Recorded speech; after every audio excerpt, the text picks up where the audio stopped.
দরজা খোল, দরজা খোল, কিছু করবি না। মালপো, মালপো, আর মালপো, সত্যি করে বলো তুমি ওর সঙ্গে কি করলে? নিজের চোখেই দেখে নাও। দেখার মতো অবস্থা কি আর রেখেছো? দেখে সিটি মারার মতন অবস্থায়। দুধ পুলি,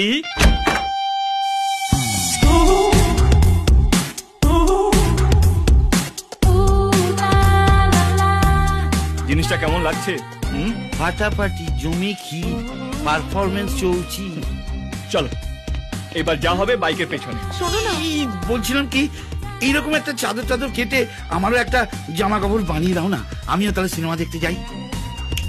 চুপচাপ কাপড়গুলো কেচে শুকনো করতে দেবে, এসে গল্প করবো। গিজি তাও চলো ডার্লিং।